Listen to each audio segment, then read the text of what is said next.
Salut à tous, bienvenue dans The Bottlefield Show, l'émission qui décrypte les spiritueux, l'univers des spiritueux. Et je suis Ludovic Mornan, exorciste chez Studio Black Sounds. Et moi, c'est Fred Roginska. Je suis quoi? Je suis distillateur, consultant et éditeur de distillnews.fr et je vous invite à vous abonner.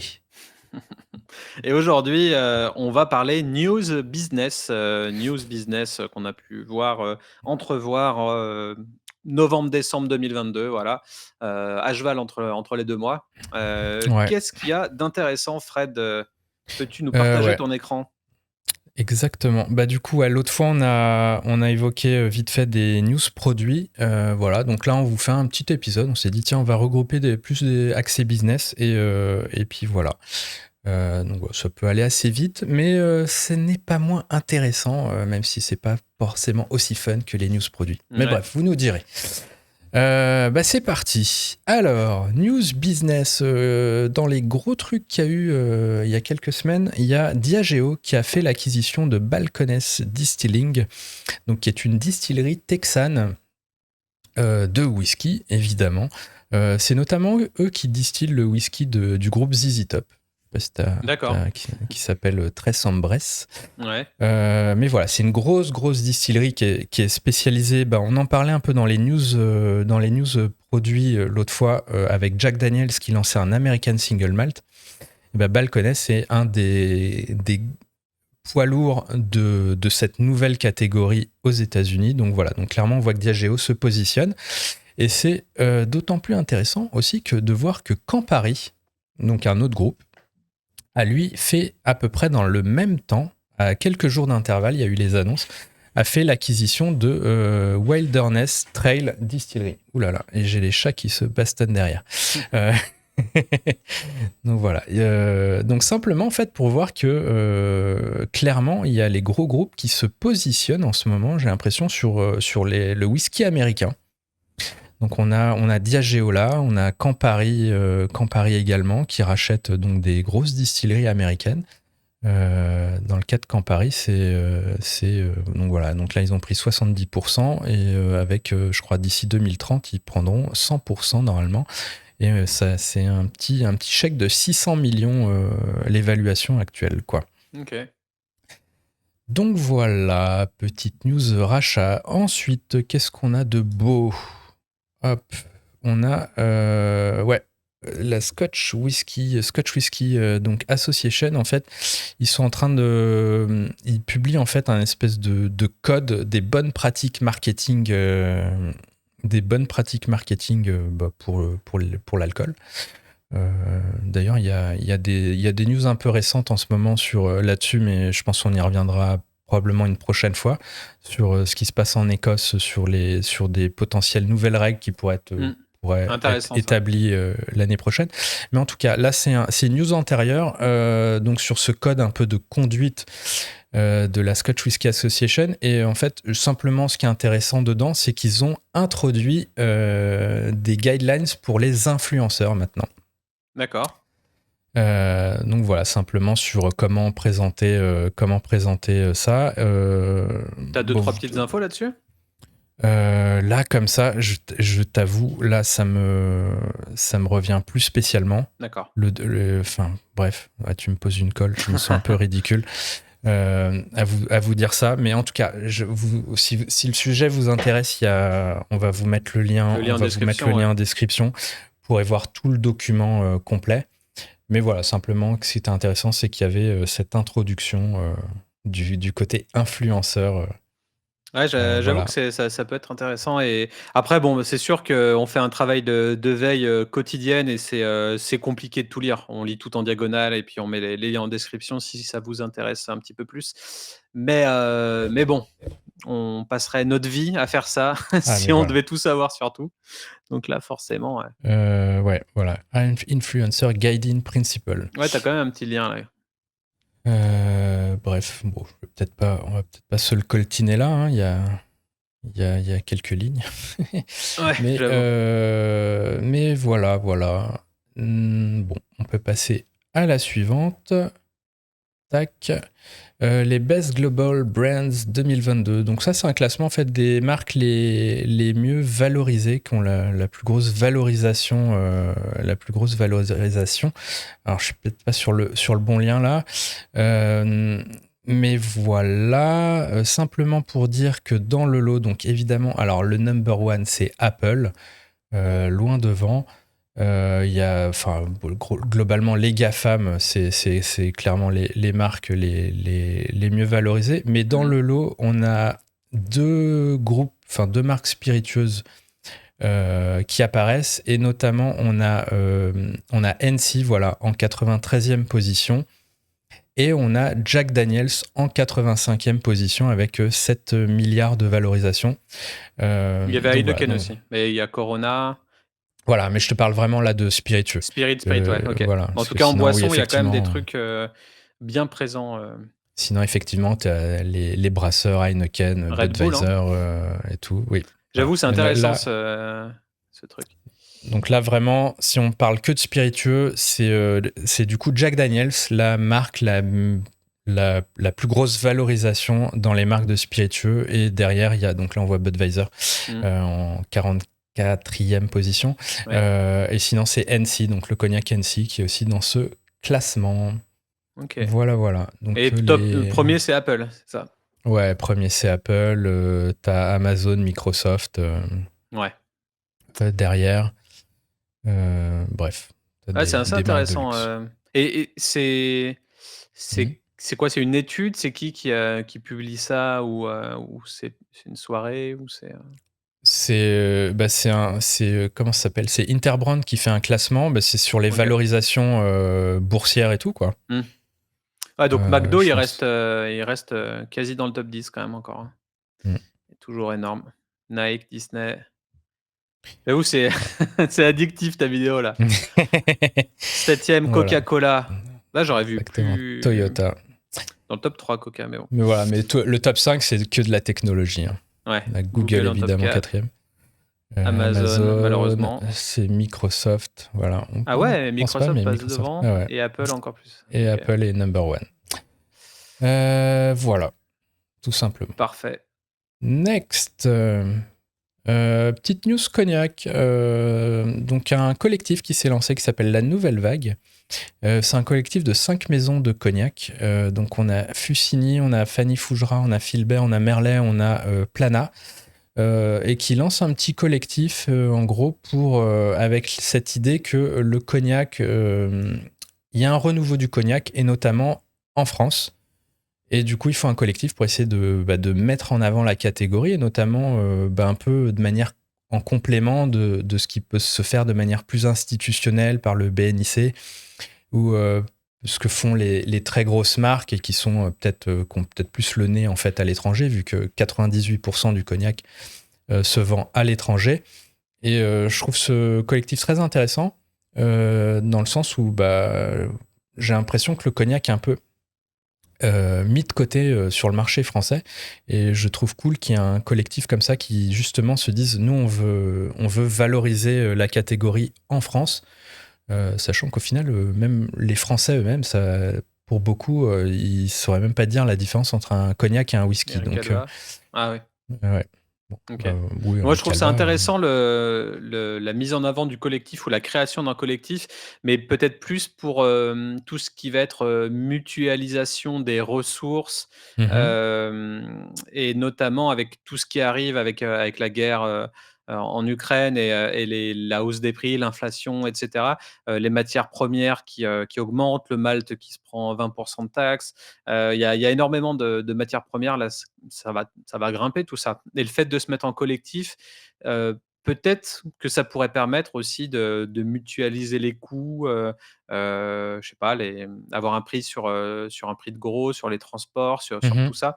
J'ai l'impression que ça peut devenir une tendance, en 2023. Le fait de se regrouper, il y a eu beaucoup de regroupements aussi dans le monde de la bière, Dans la bière, ouais. et là, du coup, ce regroupement-là en collectif, me fait également penser à ça. Alors, je sais pas s'ils en parlent dans le communiqué ou si c'est juste pour donner des lettres de noblesse au cognac, mais pour moi, c'est un aspect, En cool pour gros, ça. aujourd'hui, ça se forme. Il y a pas forcément de cadre totalement délimité sur le scope et tout. Ouais. Mais c'est clairement le montrer qu'il y a une intention, qu'il y a une espèce, je sais pas, il y a un petit côté plus philosophique aussi sur les petites maisons de cognac, les cognacs de vignerons, valoriser le bio par exemple aussi. C'est pas forcément un critère d'adhésion au collectif ou quoi, mais de mettre en avant ce genre de choses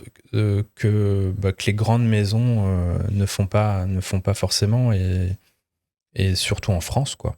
Et mine de rien, ça peut aussi recréer de la concurrence entre eux. Mais c'est ça qu'on dit dans un marché, pour qu'un marché marche, il faut qu'il y ait de la concurrence qui arrive aussi, pour faire jouer un Mm. petit peu les prix, l'innovation, et cetera. Donc en mettant ça sur le devant de la scène et du coup en créant un collectif qui contienne, quoi, 5 marques ici, Ouais, il y de a 5 cognac, maisons. ça peut recréer cette petite compétition, gentille, hein, mais Mm. du coup, un renouveau du marché, moi, c'est une bonne idée, hein, globalement. Ah ouais, et puis ça va un peu c'est un peu sur certains points iconoclaste, tu vois, c'est pas ça se démarque de l'image très tradie, très trop luxe du cognac, tu vois, c'est pour montrer que c'est aussi que Ah, pour c'est il moi, y elle est a, encore, tradi et luxe, là, dans la manière dont les ouais. choses sont présentées, les photos, enfin, là, tout l'aspect pour moi est encore un peu old school, hein, pour le coup. Bon, très bien. Ils vont t'entendre, je pense. Mais Sauf, voilà, mais t'as sauf pour, typiquement à Fussigny, là, avec la bouteille, avec en la papier, bouteille en résine, mais c'est résine. Non, celle-là, c'est résine. OK, C'est en lin. Elle est en OK. lin, exactement. Mmh. Mais ils développent plein de trucs et c'est très cool. Enfin, tu vois, les bouteilles, t'as Plana avec un cognac à 65 degrés qui est plus orienté mixologie. Mmh. Enfin, tu vois, t'as Fougera, cognac de vigneron, enfin voilà, Fussigny qui réfléchit beaucoup au bio, au côté développement durable, les bouteilles, tu vois. Euh, donc voilà, il y a plein d'axes intéressants, je trouve. Mmh. Bref, à Il suivre. faudrait faire un podcast, d'ailleurs, Exactement. podcast de collectif. Mm. Mm. Intéressant. À suivre. Next, qu'est-ce qu'on a? On a Pernod Ricard qui a investi 22 millions dans une chaîne d'encantage. C'est en Arkansas, je crois, et du coup, ça lui permettra de monter en volume sur toutes ses productions de RTD, de marques Jameson, Absolut et compagnie. Donc voilà, donc clairement, Pernod Ricard qui investit dans le RTD en canette et via sa propre ligne. Il y a Voilà. des chiffres sur le nombre de canettes qu'ils peuvent faire à la seconde ou le nombre de Je packs, crois pas avoir vu ça. Par contre, alors si pour ceux qui sont abonnés à la newsletter quotidienne, j'ai quelques chiffres. Je partage quelques chiffres dernièrement là sur les ventes de canettes RTD aux États-Unis notamment. OK. Et il y a des marques, tu vois. On parlait de Cutwater dans un podcast précédent sur les news produits. L'air de rien, ça représente plusieurs millions de caisses vendues hein, de RTD. Donc OK. il y a du volume. Je pense tous les gros groupes comme Pernod Ricard et tout, les volumes sont pas aussi importants que sur des marques très nichées comme ça. Mais je pense que là, clairement, l'intention, c'est il y a un truc, ils s'y mettent tous et là, eux, ils vont avoir l'équipement en plus pour faire de la canette à gogo, quoi. Mais c'est fou, on parle Euh, on parle tout le à temps de 22 ce boom millions. Hein. du RTD, mais est-ce que toi, t'en bois régulièrement? Est-ce que parce que moi, je passe totalement à travers, hein. Enfin, Non, mais en même temps, en France, le marché est quand même encore très limité. mmh, Mais je pense que petit à petit, ça se met en place. Voilà. Mais le marché est encore limité, surtout pour le coup, des cocktails en canette en France, je crois qu'il y en a quasiment pas. bah, il On y a a il y a quelques hard Féfé, hein, seltzer. qui a des cocktails en canette, Mm. Mais mais voilà, la distribution est pas encore au rendez-vous, je dirais. mmh. Mais enfin voilà, aux US, c'est clairement pas la même chose là où tu as des rayons entiers Ouais, de c'est pour tout ça que c'est quoi. toujours complexe de parler de tendance et de ce qui se passe à un endroit et à l'autre et tout, parce que concrètement, on parle de tendances que nous-mêmes, on met pas encore en place. Moi, je suis pas abonné à je sais pas, à une marque qui m'envoie des packaging de RTD, toutes les semaines pour que je déguste, quoi. Enfin, ça existe pas ou en tout cas, j'ai pas fait la démarche pour donc ouais, même s'il y a un boom et si ça nous titille, je sais pas. En tout cas, moi, dans ma conso de tous les jours, c'est toujours, je fais mes cocktails, j'ai ma bouteille, j'ai mon soft, je fais mes mix moi-même. Enfin, c'est toujours comme ça, quoi. C'est pas du RTD, quoi. Donc, Mm. À suivre. à voir. Mais Ouais. mais faut voir. C'est le jour où ça se développe en grande distribution. Je pense que il y a matière. Hein. Tu vois, il y a quelques marques un peu, mais c'est cheap quoi. Mmh. Euh, des mojitos en bouteille. De piètre qualité. Mmh. Non, mais avec la qualité qu'augmente, je pense qu'avec dans le monde du bar, je pense que ça viendra de là aussi, où mais je sais pas, t'as des marques comme Cocorico qui développent à la pression et tout. Et pour des bars qui ont peut-être du mal à recruter du staff, Mmh. ou qui n'ont pas le temps, ou pas l'envie, pas les compétences de développer des bons cocktails, et ben vu que la qualité arrive en prêt à boire, quid d'avoir des cocktails à la pression, même dans des pubs, Mmh. d'avoir des canettes dans le back bar, dans les frigos du pub pour proposer quelque chose, quoi. Donc, Ah bah, ouais, autant. dans un bar à cocktail, je me souviens, j'étais allé à Lyon déguster et ils nous disaient qu'ils préparaient tout en cave et qu'ils tiraient des fûts depuis la cave, depuis des bidons qui ont, bah, mijoté, qui ont été préparés, mais bon, là, il y a de la prep quand même, mais Voilà. l'idée de servir ça en pression et d'en faire des grosses quantités et Bah, tout, je l'ai pas là dans les news, mais c'est très récent pour le coup. Je parlais de Cocorico il y a 2 secondes. Ils sont en train de développer une offre pour les festivals, quoi. mmh. Donc là, tu as les transmusicales à Rennes là, en décembre, là, début décembre. Il y aura du cocktail RTD à la pression dans le festival. Donc c'est Ah, je sais ça, pas, c'est tu vois, intéressant, hein. J'avoue que c'est un autre je, level, pour le coup. t'as- t'auras plus que. Enfin, je sais pas, ça se trouve, l'année prochaine, tu iras au Hellfest. Il y aura une tireuse de Cronenbourg, de tout ce que tu veux, tout ce qu'ils font habituellement. Et il y aura peut-être un Moscow Mule, j'en sais rien, un Mmh. Spritz. Un spritz à la pression, quoi, va savoir. C'est vrai que ça arrive jamais trop, hein, les cocktails en festival, on ou alors Ouais, du voilà. du Jack Coca, quoi. Enfin, là, je pense au Hellfest, mais Ouais, heu, et c'est pas un RTD pour le coup encore. ouais, Ah, quoique si, ils avaient désormais, l'offre en ouais. bouteille. Mmh. Mais Mais OK. voilà, à suivre. Moi, je suis plutôt optimiste là-dessus. Next, qu'est-ce qu'on a? Oh, un petit partenariat. Moi qui aime bien la bagarre. Voilà, il y a l'UFC qui a un partenariat RTD justement. Donc peut-être que via ces diffusions mondiales, l'UFC va faire la promotion de manière globale des RTD. Donc là, c'est avec la marque New Amsterdam qui fait de la vodka et qui a aussi une gamme qui s'appelle Wildcard de cocktails en canette. Donc voilà, donc maintenant, ça sera sur les rings, sur les octogones. On pourra voir cette marque-là. Donc voilà, un partenariat, voilà le communiqué, bref. Voilà. Rien de plus à dire, mais voilà, un signe que on va être exposé, même malgré nous, peut-être, au RTD. Mmh. Voilà. Ensuite, petite news un peu plus d'ordre légal, avec il y avait une petite bataille entre Diageo et Redemption Whisky. Mmh. Donc un peu la bataille entre David et Goliath. Donc Diageo qui reprochait à Redemption que sa bouteille était trop similaire à celle de son Bourbon Bullet. Euh, et voilà, du coup, finalement, il y a eu pas mal de rebondissements, mais finalement, ils ont gagné Diageo. Et Redemption doit retirer du marché sa bouteille, quoi. Donc Donc voilà, je toutes crois. celles qu'on voit là en Ouais, image? exactement. Donc OK. bon, moi je dirais que c'est un peu tiré par les cheveux la ressemblance. Bon là, je crois pas qu'on ait les deux, mais bon, Je trouve ça un peu tiré par les cheveux, et puis surtout que c'est Redemption en termes de volume par rapport à Bullet, c'est insignifiant, je pense. Donc voilà, c'est clairement le côté un peu, comme on dit, bully, tu vois, Hmm.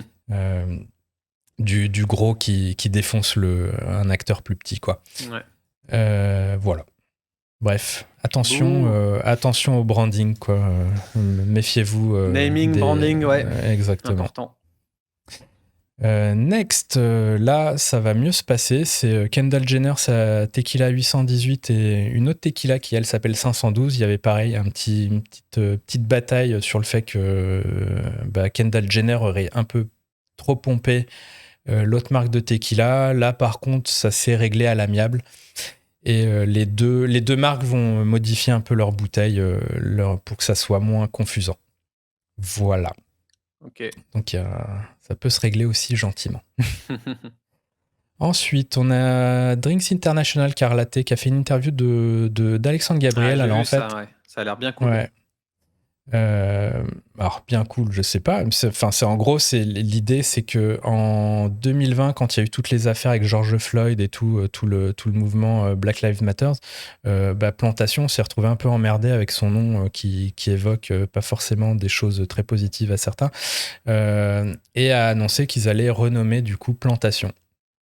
Donc on voit, et donc Drinks International a fait un peu le point avec Alexandre Gabriel 2 ans après, qu'est-ce qu'il en est, quoi, parce que voilà, donc voilà, simplement une interview dans laquelle il explique que c'est un long process assez éreintant. Ils ont déjà ils pensaient avoir trouvé un nouveau nom il y a 1 an, mais après avoir fait plein de vérifications, ils ont réalisé qu'ils ne pouvaient pas exploiter le nom. Et actuellement, ils ont 2 nouveaux noms qui sont en train de vérifier, sachant que le challenge, c'est qu'en fait, Plantation est distribuée dans une centaine de pays. Et donc, faut vérifier dans chaque pays, en gros, est-ce qu'ils peuvent exploiter le nouveau nom qu'ils auraient trouvé, quoi.